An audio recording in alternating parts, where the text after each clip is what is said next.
let's look at a few final bits and pieces for this mass spectrum introduction. So the first thing here is looking at molecules with heteroatoms. In the last video, we looked at oxygen or molecules with oxygen in them.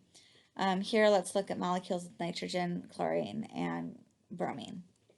And so nitrogen has only 3 bonds to it, and um, so it's kind of since it has that odd number of bonds, it ends up kind of bringing an odd number to a molecular mass. And so if you have a single nitrogen or any odd number of nitrogens in your molecule, you're going to have an odd numbered molecular mass, and so your molecular ion peak will have an odd number.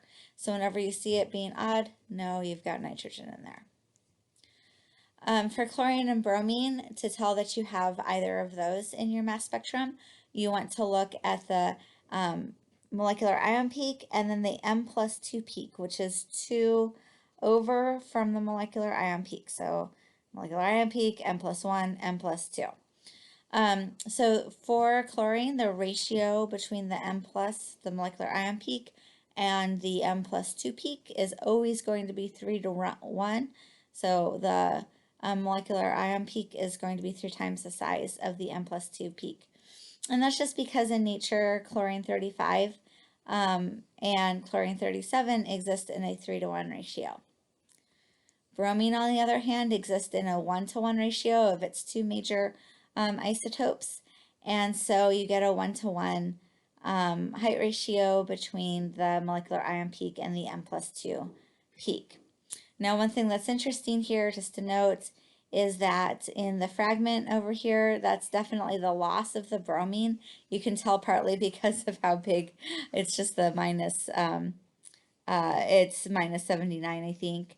And the other reason that you can tell is that there's not 2 100% peaks right next to each other. If this fragment still contained bromine, there would still be that 1 to 1 ratio between the 2 peaks of the fragments. So now let's turn to the next topic here, which is a little bit more about fragmentation.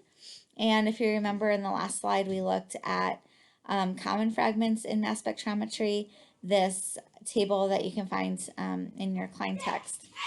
And just to return to the video that, or to the example that we saw in the previous video, let's look at that again with things kind of labeled and the different fragments labeled. So here's our molecular ion peak. It's at 72. We know that when we lose a methyl radical and we're left with a cation, with whatever the cation fragment is, that means that we have that methyl radical at minus 15. So 72 minus 15 is 57.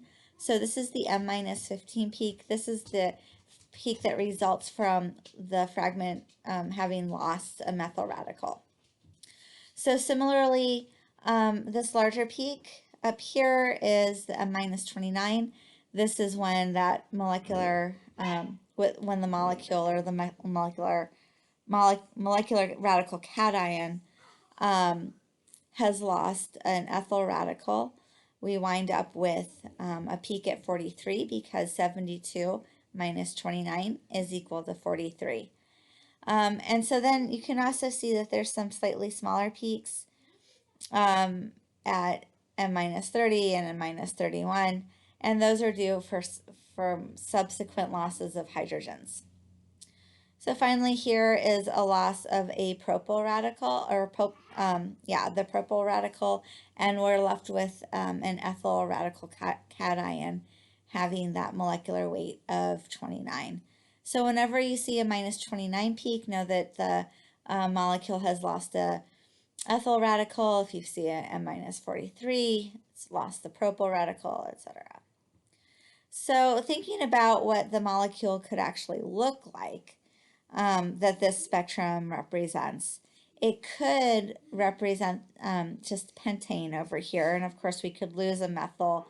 We could fragment at the ethyl or the propyl, but the base peak is is 43. And so 43 is the propyl group. And the size of the relative intensity of the peaks corresponds to the stability of the radical cation, or that we're actually looking at here. And so it's more stable to have a more substituted radical.